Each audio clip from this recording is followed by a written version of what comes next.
All right, so we are officially switching now. So if you haven't seen Liz and the Bluebird, you should probably either don't care about spoilers and continue to listen to us because we're fantastic orators, or if you do care about spoilers, I suppose that you can leave the channel now and stop listening to us. Right. Cool. So let's start talking about Liz and the Bluebird here. I'm very excited to talk about this. I've wanted to talk about this with you for a very long time. I think that this is actually part of what spurred us to make the podcast, was so that we could have somewhere where we could talk about Liz and the Bluebird. I think that was one of the reasons. Just to talk about random shit too. Let's give a little backstory here. We did both see this at AX, as we mentioned earlier. This was the second movie that we saw at AX together. This was what, Saturday is I think when we saw this? Oh, dude, don't even ask me about specific days. I don't even remember what I did last week on specific days, okay? I think we saw this on Saturday, which was the third day of AX. I couldn't tell you. It is a spin-off of the Hibike Sound Euphonium series. Although not related to it at all. I do really appreciate that. You can watch the movie having seen none of Hibike. Oh my gosh, that's one of my comments, bro. You want to hear my comment? Is it? What is your comment? Oh, well, now I gotta fucking find it. Because it's like in the middle. It's like in the middle when they have Kumiko there, and she's also with Kosaka. She's with Kosaka. Kumiko and Kosaka. Yeah. And the comment I had was like, how this show just leaves them as background characters and side characters. So if you watch the original show, then you can like see them and like appreciate that they're there. But if you haven't watched it and you're watching just the movie, they're just side characters. So you don't even know. It's not they're that important. Side characters. Yeah. Yep. No, it's fantastic. I do love that. I'd actually even say that this would be a good intro to the series. I think that there's definitely a lot of... it's definitely an emotional entry to the series, but the animation and storytelling is just so fantastic. I think it will hook anybody in. So overall, I just wanted to hear, are you still as happy with it the second time that you saw it as you were the first time? Oh yeah, well, I wasn't asleep through like 10 minutes of it, so that helped. I actually that does definitely help. Overall, very positive of this movie. I actually love this movie. The animation is amazing, and the art style it's familiar, and it still looks very good, but it still seems new. You know, I don't know why. I think it's very like floaty for some reason. I don't know why. I don't know anything about art. I'm just saying I like it. Yeah. Okay. That's my take. Yeah. No, I definitely think floaty is a perfect description for it. It's a very, I think that part of that is like the pastel. They use a lot of pastel colors throughout the entirety of the movie, which I think is a really, really good way of doing it. I'm a very big fan of the watercolor aspect of the internal story that runs during it. And that's actually one of the things I really, really liked about it in general, is that you've got these two stories going on throughout the movie. You've got the Liz and the Bluebird book story that is interwoven throughout this real world story that's following these two girls here. And I really like how when you switch, you're immediately aware of which story is taking place because of the drastically different art styles.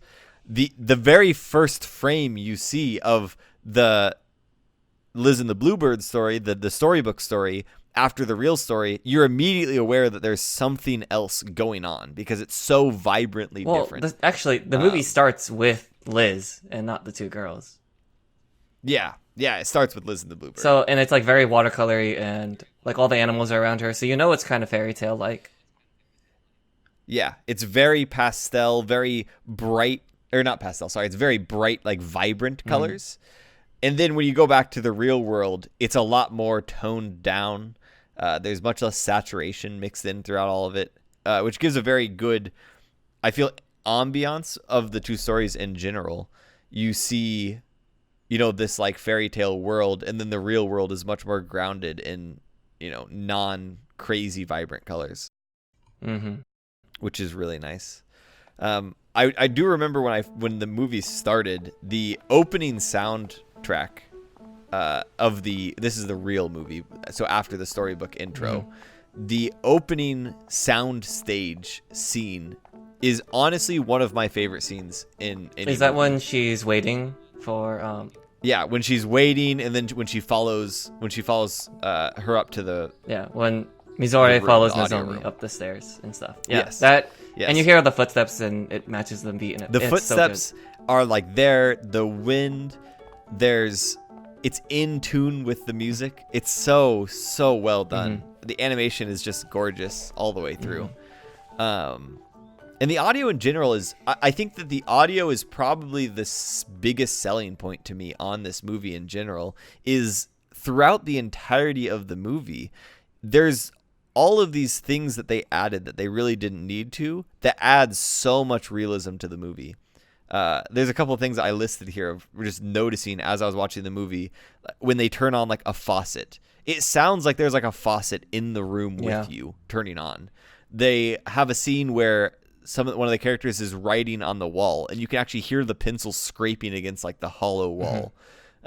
There's scenes where it's just like a passing scene where you're outside during the rain for I think like 10 seconds, and you can hear the actual raindrops hitting the umbrellas. So it's not just, it's like the first step would be, hey, we're outside, let's add some rain, and you just get some like ambient rain sounds. But they went like a step further and said, the rain wouldn't just be there, it'd be hitting these plastic umbrellas that are in the scene, and they get that sound clip and play it during that scene. It's absolutely phenomenal. Yeah, I think it's related to what we were talking about earlier when we were talking about shows versus movies, and it's movies have more time to like perfect the art and like actually put extra detail in.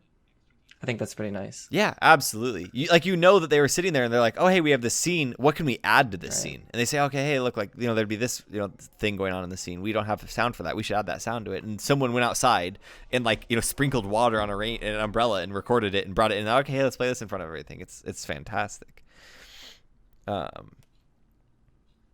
also think that in regards to that as well, there's not just the audio, but the video plays very well with it. I think that the biggest thing that I really appreciate about this show is all of those little touches. I think that the audio is the most obvious of all of them, but the video too. I mean, you've got like these little touches they add that I was just so blown away when I saw them again. Liz in the book goes to bed and she like takes off her slippers by the bed and flips them around to face outwards so that she can get right into them when she wakes up in the morning. Right. You've got like the Misere when she plays with her hair when she's nervous. When they're nervous and talking to each other, they like hold their hands behind their back and like clutch their arms or like their skirt when they're talking. I feel like that's just like Kyoto Animation though. Kyoto Animation always does that. Even in their shows, they always have such high quality in details and like animation details and stuff. Yeah, and that's absolutely what I love about Kyoto Animation, and they did such a good job with this. And I think that they do this for their regular shows, and it's really nice. But I think that the combination of this with the audio detail that they took with the show really plays well together and makes it super, super well fitting together. I know. This movie, like, if there's just one word for it, it has to be just beautiful. This movie is beautiful, like musically and animation. Yeah, absolutely. I mean, the story itself is really interesting. I really, really liked how interesting the story itself is. Like, it's a good story. Right. I like how they took two side characters from the main series and they made them the main characters and then just gave them their own story into this movie, and it's still really engaging even though they were just side characters before. Yeah, absolutely. And they play a lot of things that, I mean, oftentimes you do get these anime movies that are completely unrelatable. I don't know about you, but I've never been, in some post-apocalyptic cyberpunk anime world, and so I can't really relate to that as well. But that's what I did like about this, is even in some of those regards where it's like, oh, it's not as relatable, there's definitely some like themes that go underneath that are always, I don't know, I found very interesting because you can understand the struggles that they're going through. Like deciding what to do with your life it is a common theme in a lot of anime. But I think that this was one of the ones that felt a little bit more real to me, because it played more with, not just the indecision of like, oh, this is going to be my life, because that really wasn't a question here in this movie. I don't think that there was ever a point where the characters were sitting there thinking, oh, is this, something I want to do with my life? And it was more about kind of the short-term aspects of the decisions of being separated from your friends, right, and moving on to the second stage of your life, which I think is a more realistic issue that people deal with when it comes to moving away to college. Yeah, in high school and stuff. I mean, I didn't give too much thought to what I wanted to do with my life. I was more concerned about like, oh, where am I going to go live now that I'm in university? Am I still going to see these friends? Should I, so on and so forth. Yep. When you're in high school, your main focus isn't really the far future and what you're doing with your life. It's more of how your connections are going to be affected by graduating. And that is what the movie focuses on. You always talk to your friends of, oh, hey, what university are you going to? Oh, I'm going to that one. Oh, nice. Like, I'm going to go to that one too. And, or if like you're the only one of your friend group going to a different university, there's definitely this like tug that's going to be, oh, do I really want to do this now that all of my friends are going to be no longer with me? Mm-hmm. And well, after the fact, you probably realize, oh, that's not as big of a deal as it was. It feels monumental during high school is kind of the big thing. Mm-hmm.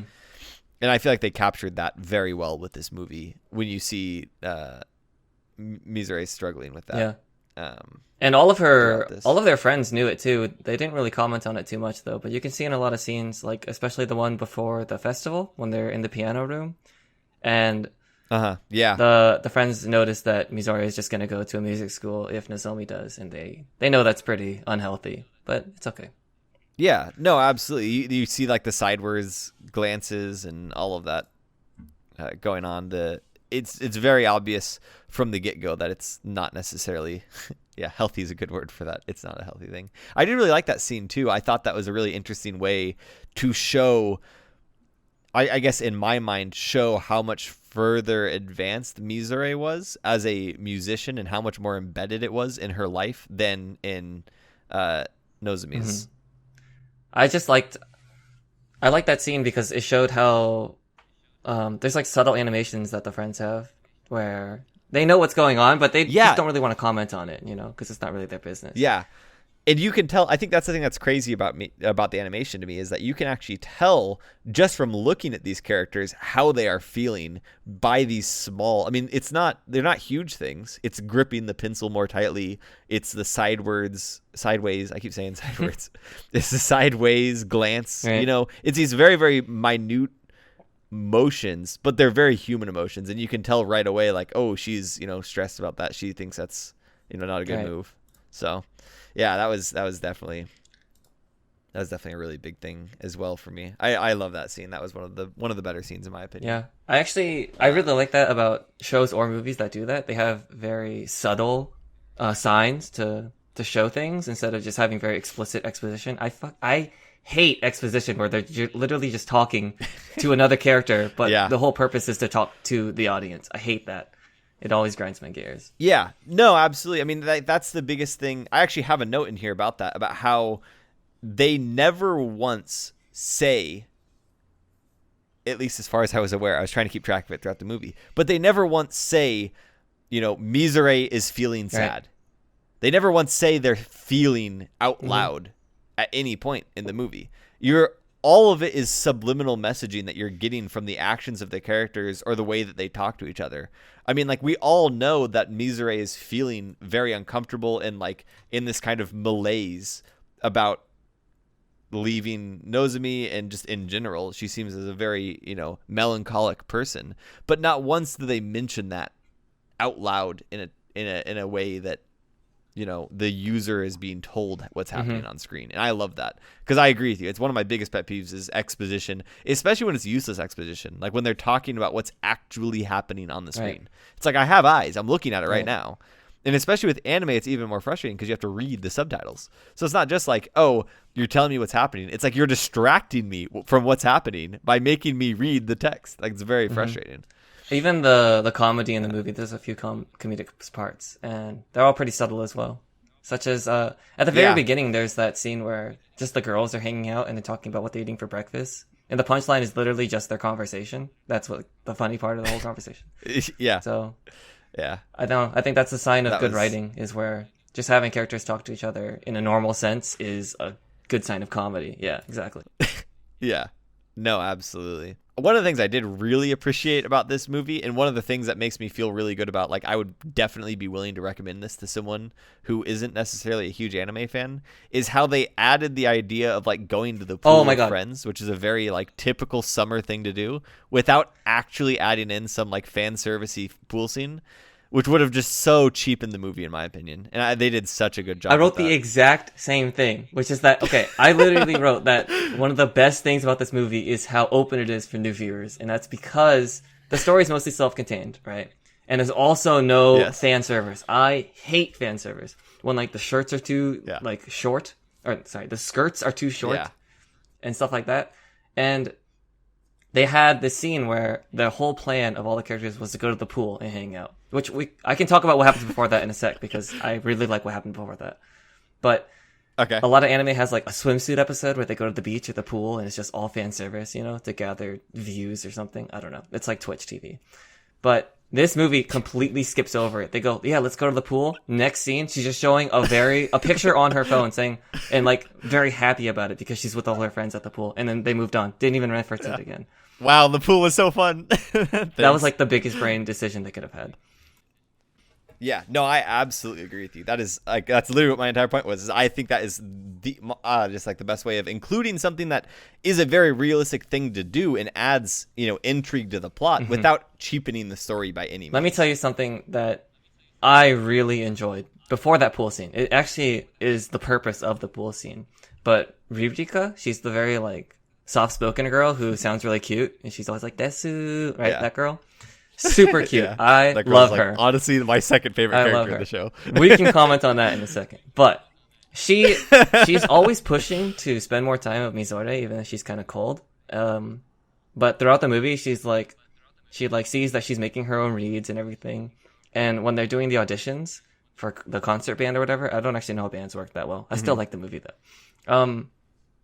She like goes to Mizore, who's always cold, for closure, or not closure, but like support, because she wasn't accepted. Oh, yeah. And so she was really sad about it.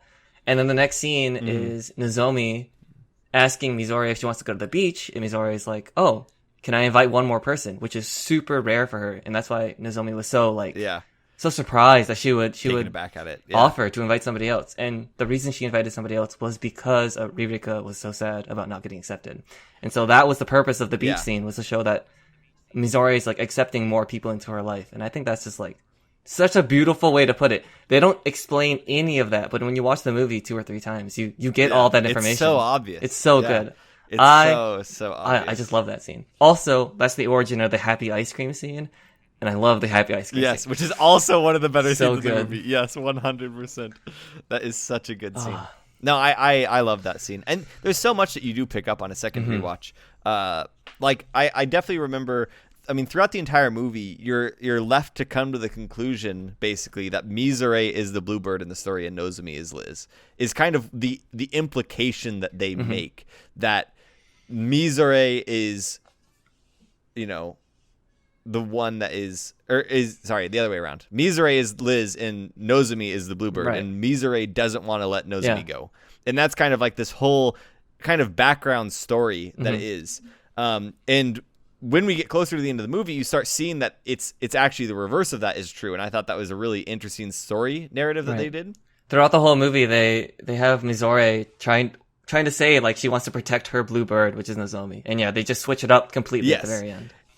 Yes. But what's really interesting is that they drop hints throughout the movie that the reverse is true. And I didn't pick up on that on the first time, but there's a lot of scenes, like there's one scene in particular, Reika is saying that Mizure's notes are like sound really trapped. Like they're like the notes themselves are like trapped in this cage that she can't get I never out of. picked up on that. Yeah, and there's a lot of stuff like that throughout the movie. Like the teacher brings up some points of I forget exactly what she said, but she said something along the lines of like, oh, like you need to be able to do what you want to do, basically. So throughout the entire movie, all of the other characters are saying basically to the audience that Mizure is the one trapped, but at no point until the end do you as the viewer really even think that.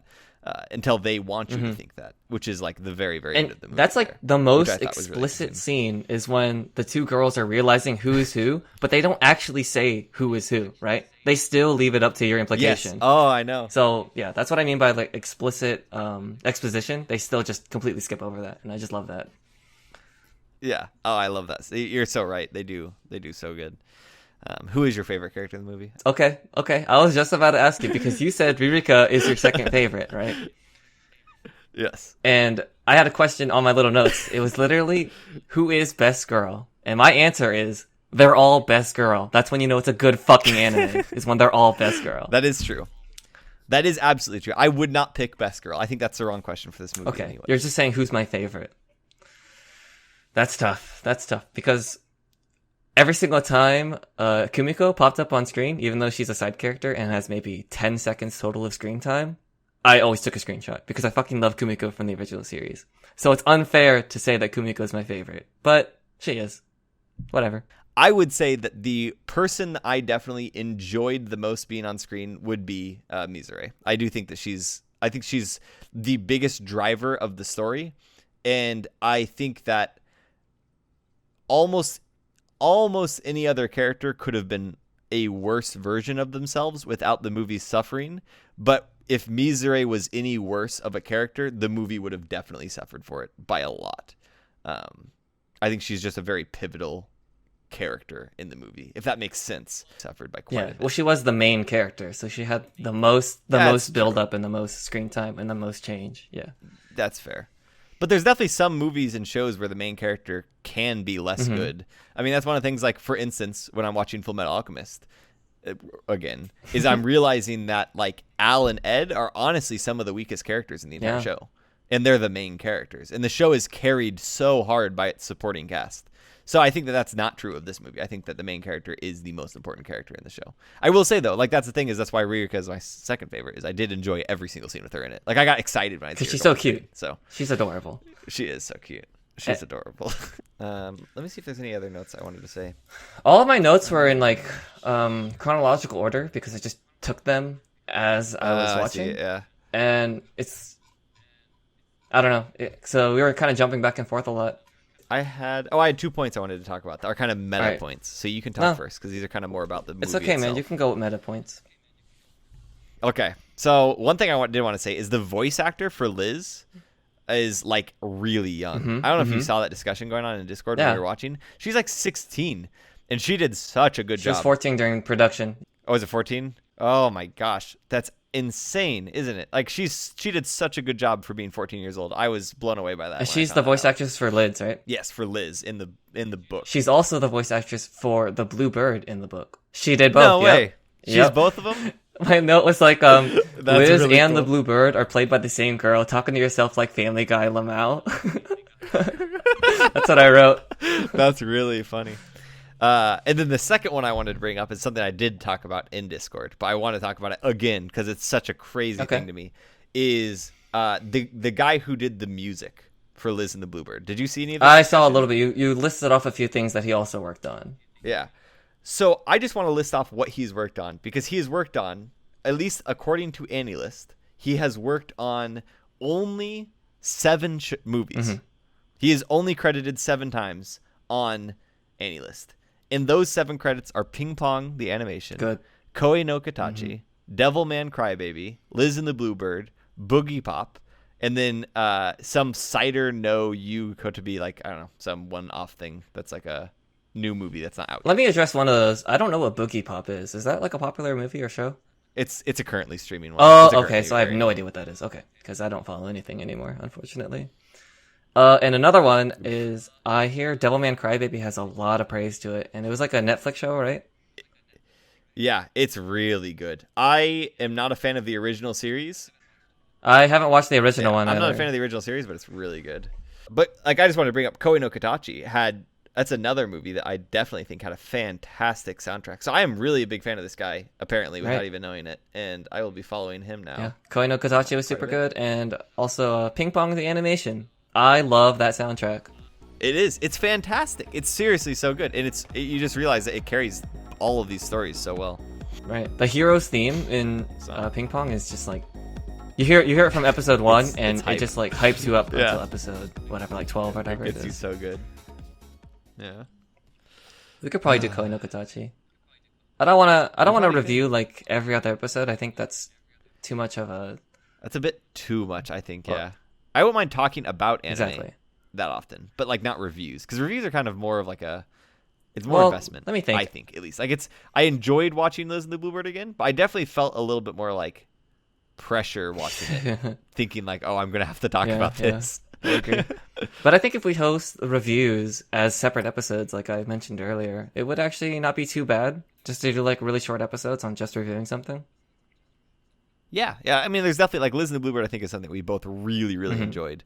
But I mean, I'm looking at it, and we've only talked about it for about 30 minutes here, and I think that's pretty good. And I'd say it's probably edging on the longer end of things, all things considered, for a review. Did you say? Oh wait, that was 2 comments. That wasn't it. That was the voice actress and then the music. Those were my 2 comments. I see. Yeah. I just want you to know if we ever say something at the same time, I'm going to follow up with Happy Ice Cream. Until this podcast is over, it's going to happen. I 100% okay with that. Nice. And I will buy you ice cream for every single one of them. We're just going to have to like meet up more often or eat a lot of ice cream when we do meet up. That's what's going to happen. I mean, next time we meet up, most likely we'll be in LA again. So ice cream would be a good idea. Man, I don't even know if I had anything else to say about the movie. It's like, I kind of just wrote my running thoughts as I watched it. Yeah, I tried to kind of plan it a little bit more. You should post it right as. I'll make my notes a little bit cleaner and post them as well, and we can post both of them in the show notes. That's so good. That's a good idea. Let's do that. Thank you. All right.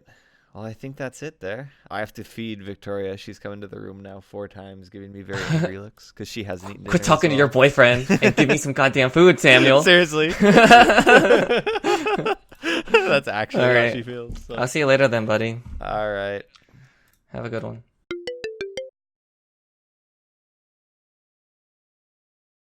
Oh, hold up. I think I just disconnected. Oh, are you back? All right, we're gonna have our own audio clip so we can mess with that. Okay. Well, what did I say last? You said you just want to know what my favorite character was. Or you said all the girls are best girls. Oh, you said all the girls are best girls. The last phrase I heard. Okay, that is what I said. All girls are best girls. All right.